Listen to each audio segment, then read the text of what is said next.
नटलेली ही कुसुमावती नगरी, या नगरीचा राजा ही अतिशय धार्मिक धर्मशील,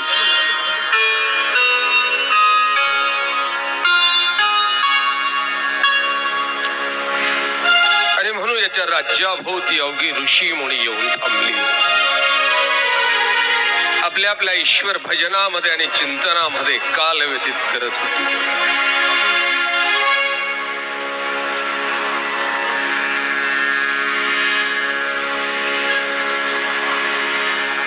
आणि याच ऋषी जनांमध्ये देवश्रवा नावाचे ऋषी प्रतिदिनीची आपली पूजा अर्चना प्रार्थना काल व्यतीत करत होते. परमात्म्याची आराधना करत. आणि याच देव श्रवा ऋषींना आत्म ऋषी नावाचा पोरगा होता. बापापेक्षा सवाई. आणि यामुळे त्या कुसुमावती नगरीच्या भोवताली असलेली जी ऋषीगण, या ऋषीगणांमध्ये मात्र आत्म ऋषींना सर्वश्रेष्ठ गणला जायचं. त्यांना सन्मान दिला. आणि तो एक पुण्य पावन दिवस, एक उगव. देव श्रवा आपल्या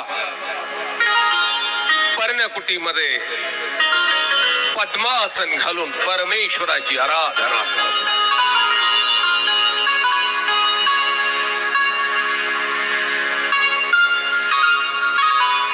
परमेश्वराचं आणि त्यांचं संधान साधलं गेलं. देवाचं आणि तुमचं संधान साधलं गेलं की तुम्हाला बाहेरच्या जगाचा विसर पडत असतो. बाहेरच्या जगाचा विसर पडतो. त्याचं संधान साधलं गेलं पाहिजे. देवाश्रवा ऋषीचं आणि देवाचं संधान साधलं गेलं होतं. जगाचा विसर पडला होता. आणि केव्हा परब्रह्म परमात्मा श्री दत्तात्रय महाराजांचं त्या पर्णकुटीत आगमन झालं हे कळालं.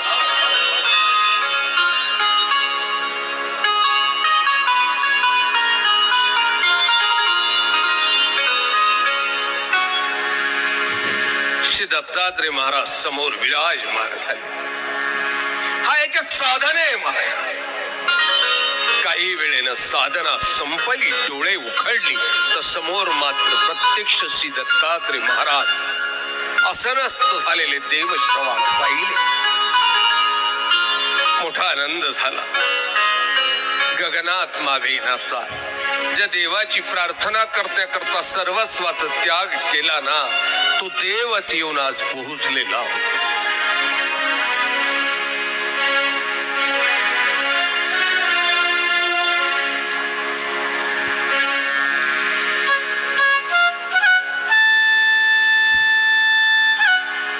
धाडकन आपल्याला श्री चरणावर दत्तात्रय महाराजांच्या घातली.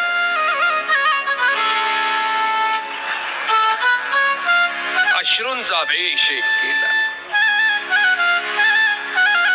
आणि श्री दत्तात्रय महाराजांची आता देवश्रवा पूजा अर्चना करायला लागली.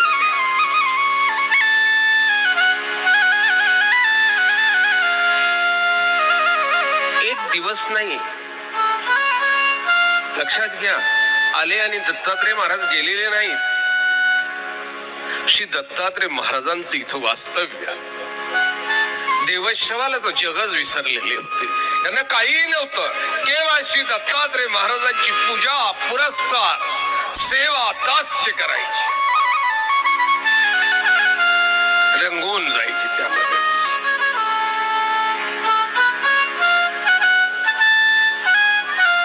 आणि एक दिवस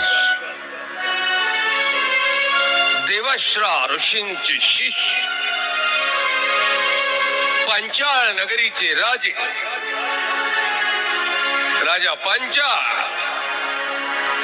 गुरुच्या दर्शनासाठी आला.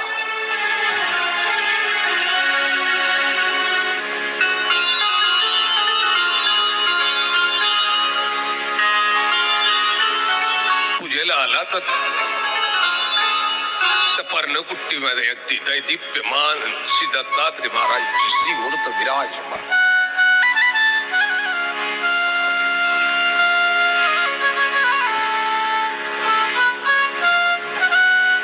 कळालंच नाही आपला गुरुही कोणाची तरी पूजा करतोय, कळालंच.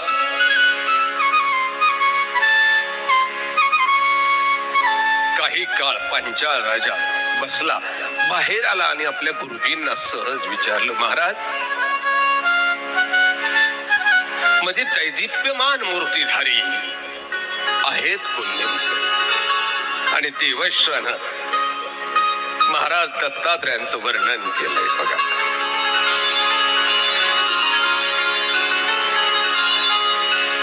महाराज दत्तात्रयांचं वर्णन केलं. पांचाळ राजाला एक मोठा आनंद झाला. आपल्या गुरूंना हात जोडले आणि प्रार्थना केली, गुरुवर्य तुमच्याशिवाय देव दाखवणार कोण हो? गुरुशिवाय कोणीही देवापर्यंत पोहोचू शकत नाही, कोणीच. राजा पांचाळाची गोष्ट सांगतोय तुम्हाला. राजा पांचाळ हा देवश्रा ऋषींना विनंती करतोय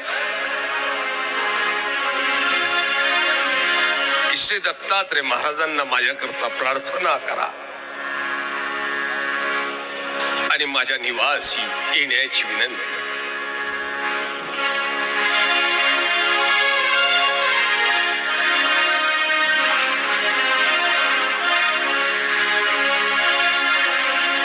गुरूंचं हेच वैशिष्ट्य आहे मायबाप.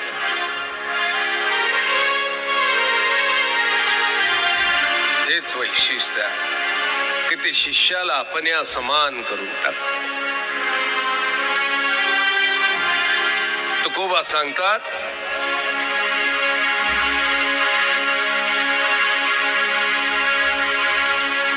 आपणा सारिखे करीती तत्काळ.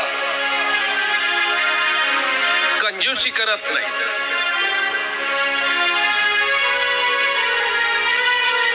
तुम्हाला गुरु करता आला पाहिजे बस. आमची गुरु करण्यात चूक होऊन जाते आणि मग गडबड होते. आम्ही गुरु करत असताना प्रामुख्यानं काळजी करतो. ज्याला गुरु करतोय तो आपल्याबरोबर तंबाखू खाईल ना, त्याला गुरु. आपण गुरु केला तो गुरु आपल्याबरोबर बिड्या पिऊ लागल ना, त्याला गुरु. आपल्या सोयीचा जो असेल ना तो गुरु करतोय, लक्षात घ्या. आपला कान पिळेल चुकला होता असा गुरु करत नाही. चुकला तर आपला कान धरून पिळेल आणि वेळ आली तर बोट धरून देवाजवळ नाही असा गुरु. काय गंमत आहे हो ही सर. सर्वज्ञ चक्रधर महाराजांच्या लीळा चरित्रामध्ये एक लीळा आहे. एका गुरुला 2 शिष्य असतात आणि एक दिवस हे गावात भिक्षा मागायला जातात. भिक्षा करत करत करत एका दाराशी पोहोचतात आणि त्या दाराजवळ त्यांना एक प्राणी खेळत असलेला दिसतो. अपानाती लाल बुंद, छोटीशी अशी वर केलेली शेपूट, समोर आलेलं तोंड, उभे केलेले कान, डुकराचं पिल्लू. छोटस ते लहानपणी मोठं गोजीरवानं वाटतं, मोठं छान दिसत. पाहिलं हे दोन्ही शिष्य आता आपापसात विचारायला लागले, अरे हा कोणता प्राणी आहे इतका सुंदर?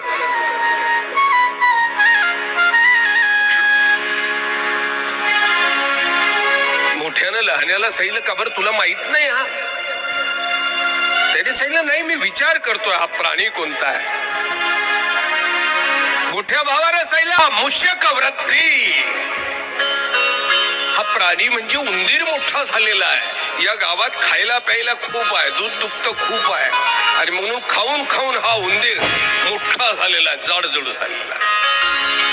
लहान्यानं सांगितलं काय मूर्खासारखा बोलतो, या गावात कुठं खायला प्यायला? हा गजाक्षय, हा हत्ती लहान झालेला, या गावात खायला नाही आहे, चारा नाही ओला, इथं सर्व कडबाज आहे, हायब्रिडची ज्वारी आहे.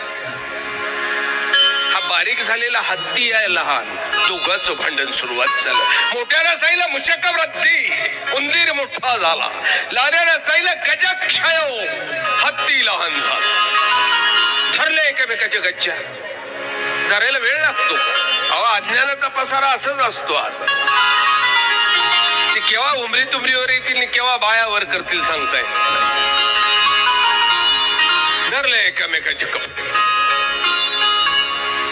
शेवट दोघांमधला निर्णय ठरला की आपण आपल्या गुरूंना दाखवू आता. हा त्यांना विचारू हे काय आहे, तुझं खरं का माझं खरं. उचललं ते डुकराचं पिल्लू, भिक्षा राहिली, उचललं डुकराचं पिल्लू, गुरूंकडे गेली, पोहोचले, आदळला गुरु पुढे.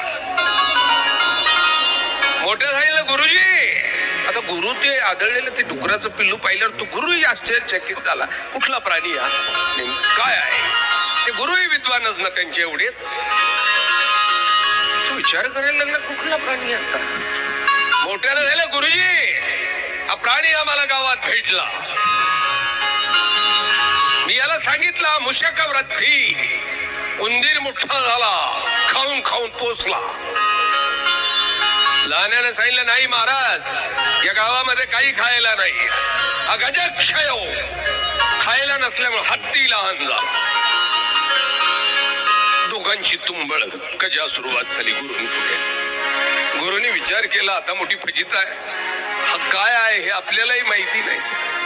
दोघांचं भांडण संपलं पाहिजे आणि आपण गुरुच राहिलो पाहिजे ना. याला जर म्हटलं मुशकवृत्ती तर हा भांडेल, याला म्हटलं गजक्षय की हा भांडेल, आणि आपल्याला तर माहित नाही नेमकं हे काय आहे ते. गुरूंनी डोळे मोठे केले, दोघा शिष्यांकडे मोठे गरागरा फिरवले आणि दोघांना झालं अरे मूर्खांनो, एवढं आयुष्य माझ्या बरोबर राहिलात, माझ्या सान्निध्यात राहिलात, तुम्हाला एवढंही कळालं नाही हा काय आहे. शिष्य मात्र घाबरली. त्यांच्या लक्षात आलं काहीतरी गडबड झाली, याचंही खोटं आहे ना आपलंही खोटं आहे, भलतंच काय घ्या. नाही जी चुकलो आम्ही, आम्हाला नाही कळालं. गुरुने सांगितलं अरे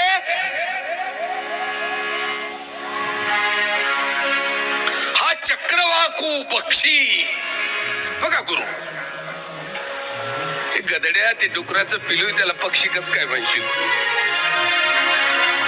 अशी गुरु जर भेटलीत ना तुमचं कल्याण. आणि तुम्हाला असे पाहिजे, कारण ते तंबाखू खाऊ लागले पाहिजे, पिढ्या पिऊ लागले पाहिजे, वेळ आली तर गुटखा खाऊ लागली पाहिजे. कान धरून पिळणारा गुरु तुम्हाला सांग चालत नाही. आणि मायबाप हो जो तुमचा कान धरतो ना, तोच गुरु बोट धरून देवापर्यंत पोहोचतो. तोच गुरु तुम्हाला देवापर्यंत. देव श्रवान राजा पंचाळाची विनंती श्री दत्तात्रय महाराजांजवळ केली. कथा केव्हाची आहे ही, या कथेचा कालखंड पाहावा लागेल. तुम्ही आज पंचाळेश्वरला जाताना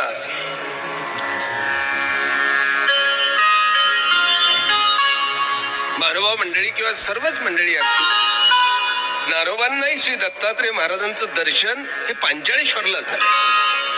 काय करता योगी दादा, नारोबांना दर्शन पंचाळेश्वरला झालं. तुम्ही मानवभाव मंडळी अप्पेगाव आणि पंचाळेश्वर या दोघांच्या मध्ये असलेली गंगा, त्या गंगेच्या मध्यभागी हे तीर्थस्थान आज. पण राजा पंचाळाची आणि देवश्रवांची जेव्हा भेट झाली, श्री प्रभू दत्तात्रय महाराजांचं तिथं अवतरण जेव्हा झालं, तेव्हा मात्र तिथं गंगा नव्हती.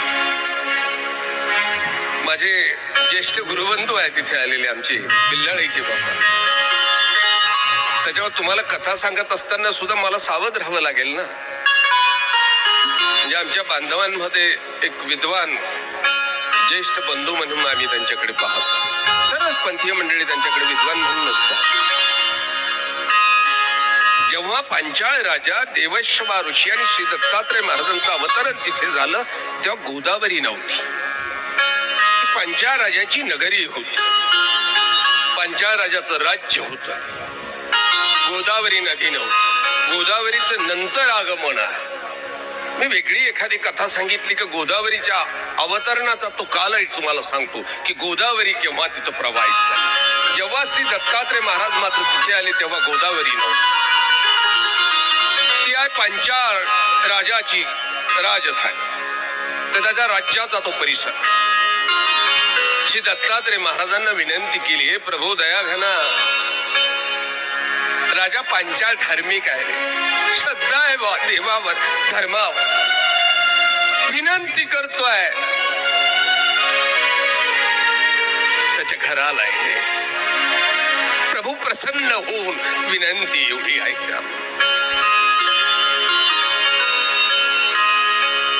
मैत्री चांगली केली ना, लक्षात घ्या, गुरु चांगला करा, मैत्री चांगली करा. दोन्हींमध्ये तुमची जर गडबड झाली ना, तुमचा घात झाल्याशिवाय राहणार. हा, गुरु चांगला केला नाही तर आध्यात्मिक घात होतो. आणि मैत्री चांगली केली नाही ना तर भौतिक जीवनाचा घात होऊन जातो. आणि म्हणून मैत्री करताना सुद्धा सावध राहा.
दत्तात्रय महाराज प्रसन्न झाले.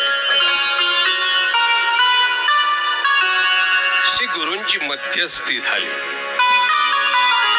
देवश्रवा ऋषींनी मध्यस्थी केली आणि श्री दत्तात्रय महाराज प्रसन्न झाले.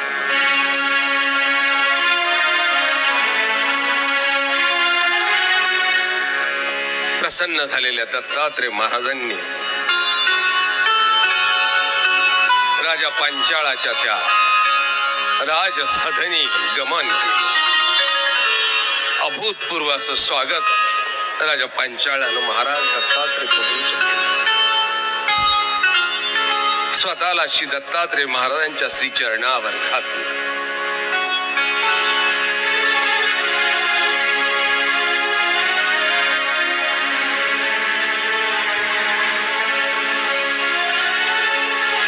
जीवनाचं सार्थक झाल्याचा आनंद झाला आणि राजा पांचाळानं श्री दत्तात्रय महाराजांना विनंती केली, प्रार्थना करायला लागली. मागणंही काय मागितलं, मी तुम्हाला सांगितलंय ना, मागणं मागता आलं पाहिजे. राजा पांचाळाचं मागणं मोठं गमतीचं आहे. जे सहस्त्र अर्जुनाला मागता आलं नाही ना, तुम्ही लोक दत्तात्रय कवचाचं पारायण करता बघा, महानुभाव मंडळी करतात ना, करतात ना बघा. आम्ही देवाला दत्तात्रय महाराजाला प्रार्थना करत असतो, सहस्त्रार्जुनासी वरदी दिला तैसा मजसी द्यावा. वेड्या, सहस्त्र अर्जुनाला वरच काय दिला रे, त्याला मागता झाला नाही तर वर काय दिला? त्याने मागितला प्रपंच, तूही मागशील का आता? सहस्त्र अर्जुनासारखा वर हवा आहे का तुला? त्याने हात मागितले, देवाने 1000 हात दिली, तुलाही पाहिजे का? त्याला पृथ्वीचं राज्य मागितलं, देवानं दिलं, मग तुलाही पाहिजे का? त्याला चक्रवर्ती सम्राट व्हायचं होतं, मागितलं, देवानं दिलंय, तुलाही ते हवाय का? पण वेड्या, त्याला मागता आलं नाही, देवा तूच हवाय, मला मागता आलं नाही. तुला व्हायचं असेल ना राजा पांचाळ हो. पांचाल राजानं श्री दत्तात्रय महाराजांच्या श्री चरणावर हात ठेवून सांगितलं, दया घना, माझी इच्छा पूर्ण कर रे बा, माझी चिंता मुक्त कर मला. देवश्रवा ऋषी पंचाळ राजाकडे पाहत होते, याला कुठली चिंता आहे? हा मागणं तरी काय मागणारा? सांगितलं, देवा काही करू नको बा, माझा पुनर्जन्म चुकव, फक्त परत मला जन्माला घालू नको, बस माझा पुनर्जन्म चुकव, मला या जन्माच्या आणि मरणाच्या भानगडीत पाडू नकोस बा, माझा पुनर्जन्म चुकव.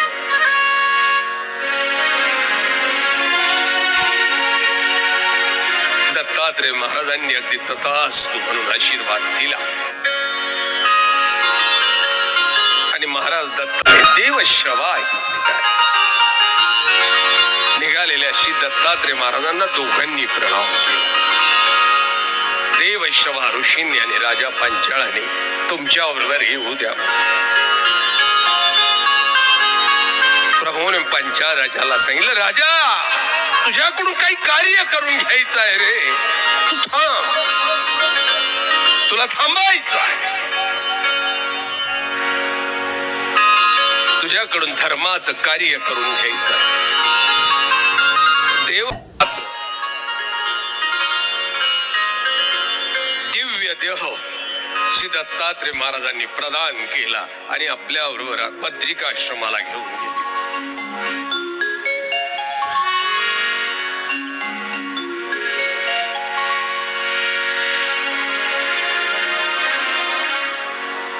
देवाचं कळत नाही हो काय आहे ते, प्रवृत्ती काय आहे, देवाची प्रवृत्ती कळत नाही आपल्याला.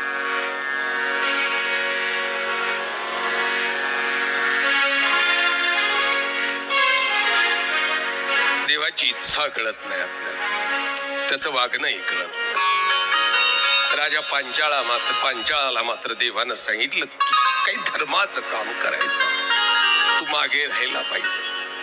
आणि देवाच्या आज्ञेनं अगदी राजा पांचाळ मागे राहिला बघा. आणि याच थोड्या दिवसाच्या कालखंडात कुंभ आणि निकुंभ ही पुलस्त ऋषीची पोरं आहे. माजलीत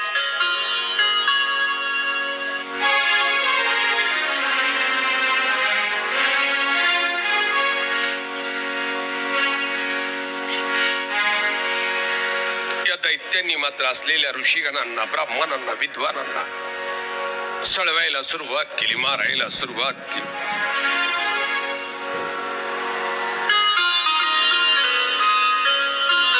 त्रस्त त्राहिमाम जनता करायला.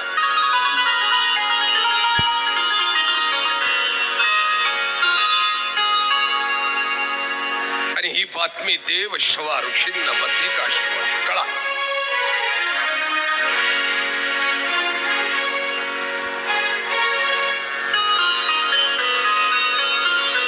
ऋषींनी ही आपल्या वडिलांपर्यंत ही बातमी कळवली की या कुंभ निकुंभांनी या परिसरामध्ये उच्छाद मांडलाय. मग पित्यानं सांगितलं, तू एक काम कर,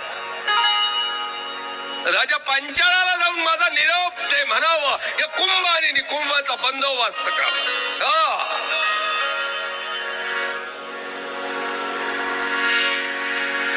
आणि आता आत्म ऋषीने येऊन राजा पांचाळाला निवेदन केले.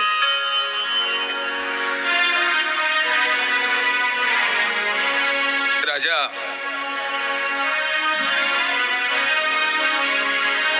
या कुंभ आणि निकुंभ या असुरांचा बंदोबस्त तुला करायचा. तुझे गुरु माझे पिताश्री देवशवांनी तुला निरोप दिला. आणि राजा पांचाळाने आपली 4 पोरं एकत्र केली. 4 मुलं होती राजा पांचाळाला. बघा, तेजपाळ, अपळ, राजपाळ आणि विज्ञान ही 4 मुलं होती. 4ही मुलांना सोबत घेतलं आणि या दैत्यांवर धावा पुकार. घनघोर युद्ध झालं, सापडली. राजा पांचाळाने या दोघांची शिरकलम केली, मारली.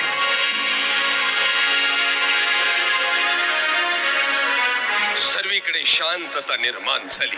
दैत्यांचा नाश झाला. पुनश्च आपली आपली ऋषी गौ ब्राह्मण आनंदानं नाचायला लागली. राजा पांचाळ मात्र मनामध्ये दुःखिस्त होऊन आता विचार करायला लागला की अरे,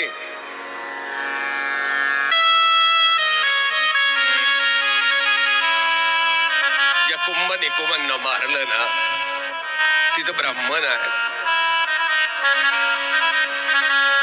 पुलस्त ऋषीची पोरं आहेत, तिथं ब्राह्मण आहे.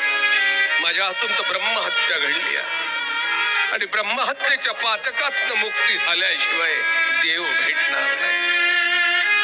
ब्रह्महत्येच्या पातकातनं मुक्ती झाल्याशिवाय, ब्रह्महत्येच्या पातकाला राजा पांचाळच घाबरला असं नाही.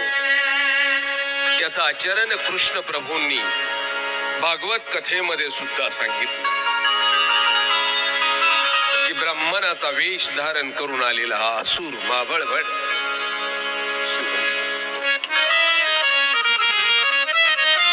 हा माबळाचा वेश धारण करून आलेला, ब्राह्मणाचा वेश धारण केलेला हा माबळ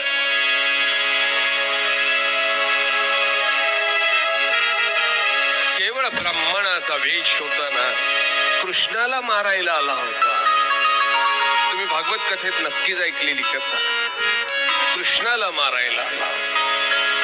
समोर बसून तो कृष्णाच्या आईला सांगत होता, याला मारून तुझी या पुत्रासी लागले मूळ, तुझी या पुत्रासी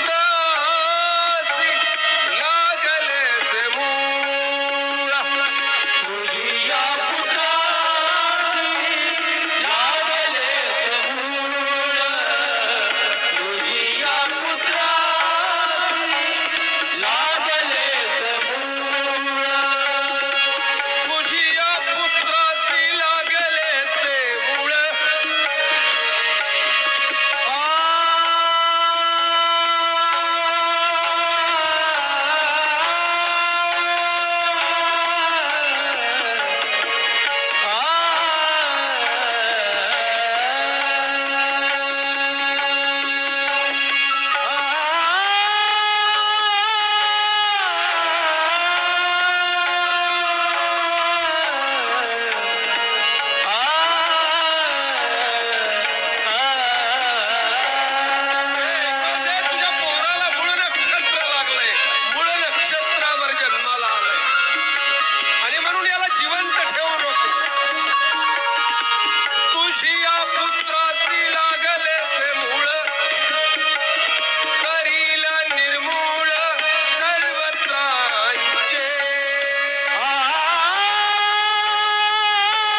रागवलीत सारे. मुसळ उठलं, पाटा उठला, वरवंटा उठला, चमचा उठला, सांडशी उठली. सर्वांनी मिळून महाबळावर हल्ला चढवला. काळा निळा केला मारून. महाबळ पळाला. नामदेव महाराजांनी देखणं वर्णन केलेलं आहे. पंचांग फाटले, जानवे तुटले, पंचांग फाटले, धोतर सुटले धुंगणा. नामदेव महाराजांनी सांगितलं त्याची पळता भुई थोडी झाली. त्याच्या अंगावर कपडा राहू दिला नाही. पळा.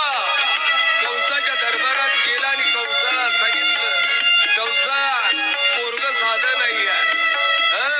त्याला बोलल्यानंतर तिथल्या जडमूड वस्तूंना सुद्धा राग येतो. अरे मी पळालो म्हणून वाचलो, नाहीतर मरून गेलो असतो.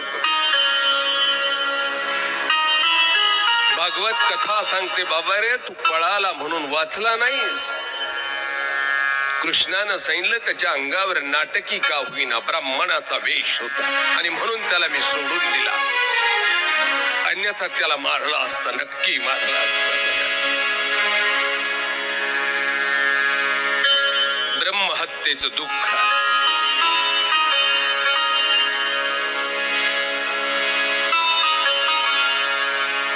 राजा पांचाळा राजा मात्र ही पुलत्स ऋषीची मुलं कुंभ आणि निकुंभ मारली. ब्रह्महत्या घडली.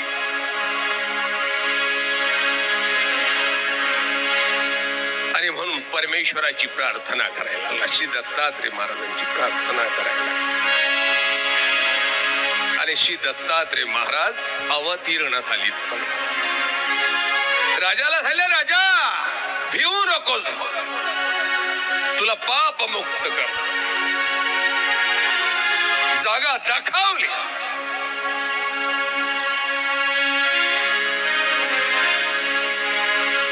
राजा पांचाळानं धनुष्याला बाण लावला. प्रत्यंच्या ओढ सोड आणि पाताळाच्या दिशेनं धावणाऱ्या त्या बाणानं पाताळातलं पाणी वर आणलं. श्री दत्तात्रय महाराजांनी आपली दोन्ही श्री चरण त्यामध्ये धुतली. राजा पांचाळाला सांगितलं, इथे स्नान कर, तुला ब्रह्महत्येच्या पातकातनं मुक्त करतो, इथे स्नान कर. राजा पांचाळानं स्नान केलं. राजा पांचाळाला भेट घडवणारे श्री दत्तात्रय महाराजांची भेट घडवणाऱ्या देवशवा ऋषींचं पांचाळेश्वर आपण पाहतोय. लक्षात मला तुम्हाला हे सांगायचं होतं की राजा पांचाळाला जर गुरु देवशवा मिळाले नसते तर राजा पांचाळाला श्री दत्तात्रय महाराजांचं दर्शन घडलं नसतं. आणि म्हणून गुरूंचा महिमा श्री दत्तात्रय महाराजांनी वर्णन केलेला आहे. यदुराजाला सांगितलेला की गुरुचं महिमा काय, गुरुचं पावित्र्य काय. राजाला सांगितलं, राजा मी एक नाही रे 24 गुरु केले.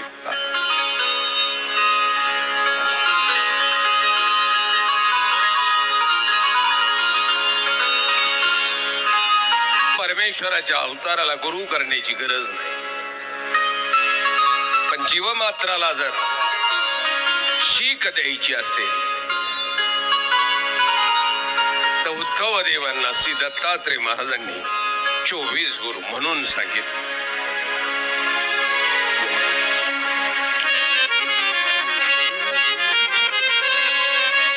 आई के उद्धव देवा यदू पुसले ऐसिया सवा मग ज्ञान पतू परवा अवधूतू निरोपिता झाला.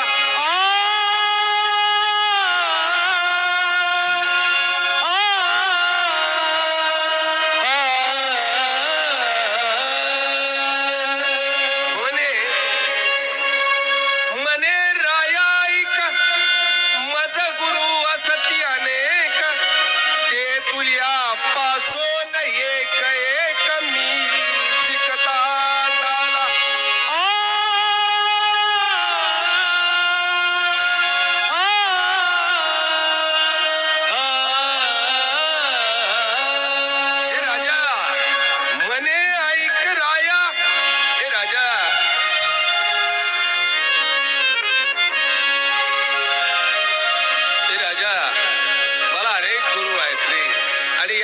अनेक गुरूंपासून मी एक एक गोष्ट शिकत एक एक गोष्ट मी शिकत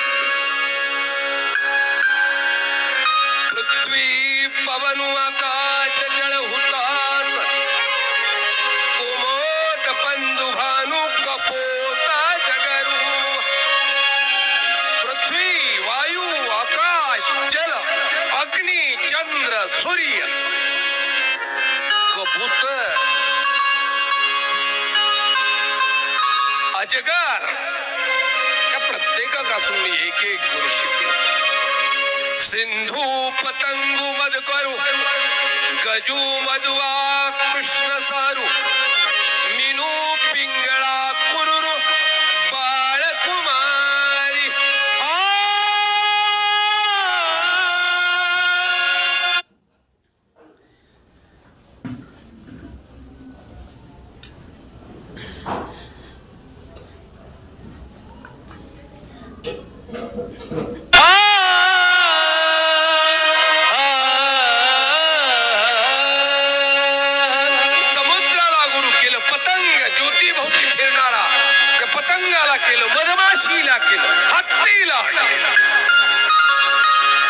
मध जमा करणारा मनुष्य आहे ना त्यालाही हरिणाला गुरु केलं माशाला गुरु केलं अरे एवढंच नाही रे पिंगळा नावाच्या वेश्येला सुद्धा गुरु काय गंमत आहे वेश्येजवळ शिकायला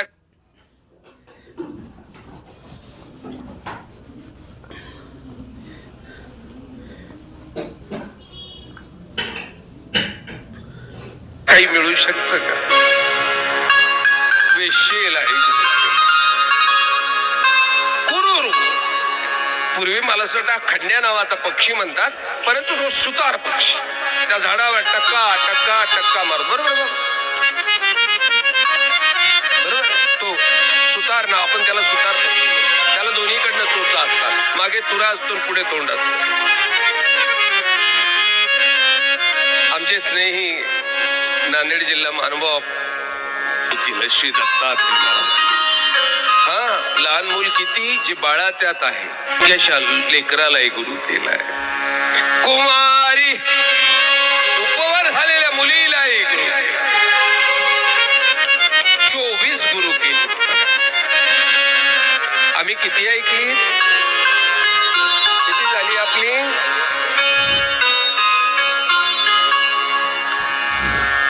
आज प्रकाशक ज्या ऐसे तुझा नाही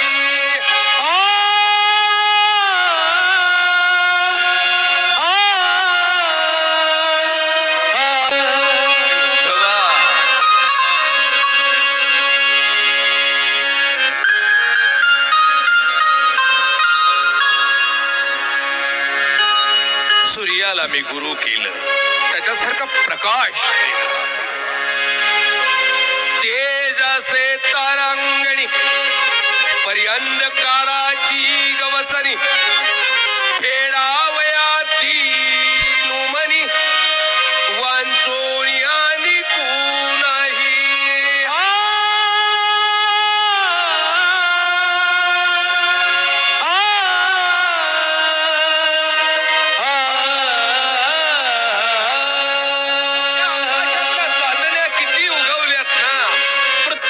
अंधकार नष्ट करू शकत नाहीत लक्षात घ्या पृथ्वीवरचा अंधकार नष्ट करायचा असेल तर सूर्यालाच उगवावं तसा अनंत देवतेंची साधना आहे 81 कोटी 1.25 लाख 10 देवतेंची साधना आहे या साधनांनी मात्र इथं प्रकाश शकत नाही चांदण्यांच्या प्रकाशानं पृथ्वी उजळू शकत नाही आणि देवता साधनेनं इथं प्रकाश अंतःकरणामध्ये प्रकाश उमटू शकत सूर्य उगव या अंधकाराचा नाश होतो जीवनात परमेश्वर प्रकट झाला की जीवनातल्या ज्ञानाचा अंधकार नष्ट होतो आणि ज्ञानानं परमेश्वर मार्ग सुखकर दिसतो बघा जायला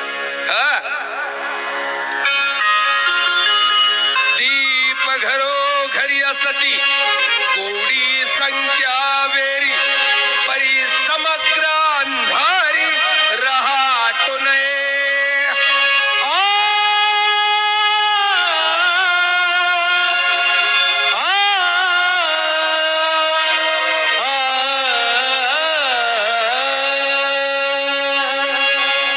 घराघरामध्ये दिवे आहेत तो, घराघरामध्ये कोट्यावधी आहेत, कोट्यावधी. कोट्यावधी दिवे. तरी महाराज सांगतात की बाबा रे, या घराघरातल्या कोट्यावधी दिव्यांनी सुद्धा पृथ्वीवरचा अंधकार दूर केला जाऊ शकत नाही. तुम्ही टेंबे लावा, लाईट लावा, बल्ब लावा, पृथ्वीचा अंधकार नष्ट करता येत नाही. त्याला सूर्योदयाची गरज आहे. तसंच आहे, तुम्ही कितीही जीवनात दिवे लावून पाहिलीत ना, तरी तुमच्या जीवनातला अंधकार नष्ट होऊ शकत नाही. परमेश्वराच्या ज्ञानाशिवाय, परमेश्वराच्या ज्ञानाशिवाय. लक्षात घ्या.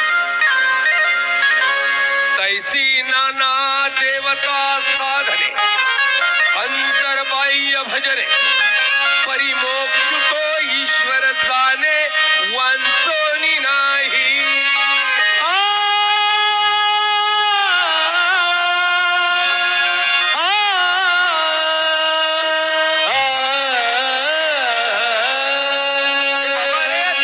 साधनांनी तुला तात्पुरतं सुख मिळेल.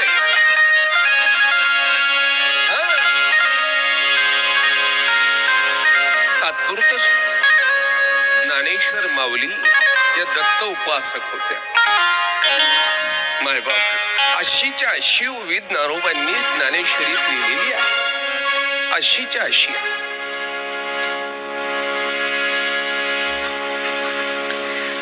तैसी नाना देवता साधने अंतर्बाह्य भजने परिमोक्ष तो ईश्वर ज्ञाने वांचोनी नाही. असंच की बाबा रे, तू देवता साधनाने देवता लोक प्राप्त करून घेशील, पण तुला मोक्ष मिळणार. तो मोक्ष मिळवायचा असेल ना, तर तुला परमेश्वराला शरण जावं लागेल. ज्ञानोबा दत्त संप्रदायाचे आहेत.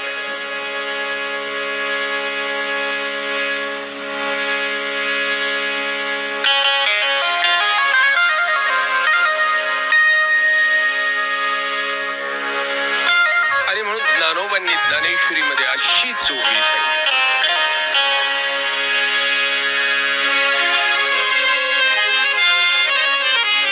मला नेमकं 2-3 गुरु पार केले की मला आठवण द्या, मी ज्ञानोबांची ओवी सांगतो.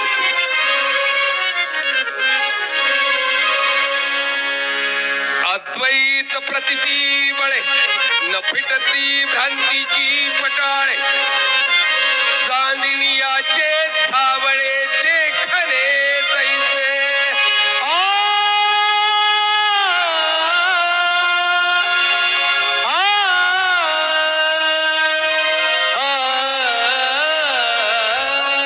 देवतेच्या साधनेनं तुम्ही परमेश्वर पाहू इच्छित असाल ना, तुम्हाला त्याचं स्वरूप दिसणार नाही. हो, चांदण्यांचा प्रकाश पडतो चांदण्या रात्रीत. लक्षात घ्या, ते झावळ दिसणं तुम्हाला स्पष्ट दिसण्याकरता, स्वच्छ दिसण्याकरता सूर्यप्रकाशाची गरज असते. चांदण्यांच्या प्रकाशात दिसत असलं ना, तरी ते पूर्ण दिसत, ते पूर्ण सत्य दिसत नाही. ते झावळ दिसत, अर्ध सत्य दिसत. निजासे अधिष्ठात्री सूर्य देवता नेत्री स्वरूपे निज क्षेत्री अस तुझी असे.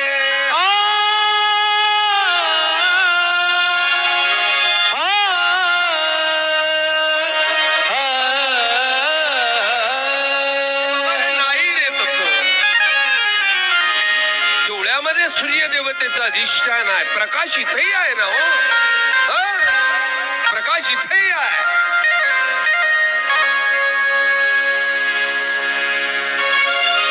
परंतु इथे प्रकाश असूनही त्या प्रकाशाला पूर्णत्वाचं देखणं नाही, पाहणं नाही.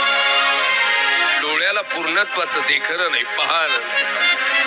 अगदी तसं पूर्णत्वाचं देखणं त्या ब्रह्मांड अवस्थेमध्ये आहे. पिंडस्थेमध्ये नाही, सूर्याची पिंडस्थता इथे आहे. त्याचं देखणं पूर्णांशानं ब्रह्मांडस्थेमध्ये आहे. तैसा परमेश्वरुनी जासे सर्वभूती असे परी संपूर्णता दिस स्वस्वरूपीची.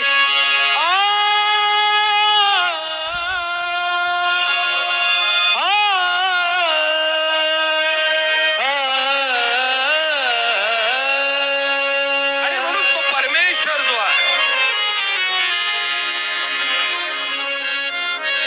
तो सर्व भूत मात्रामध्ये, तो चराचरामध्ये परिसंपूर्णता दिसे स्वस्वरूपीची. परंतु संपूर्ण परमेश्वर पाहायचं असेल ना तो त्याच्या स्वरूपातच पाहावं.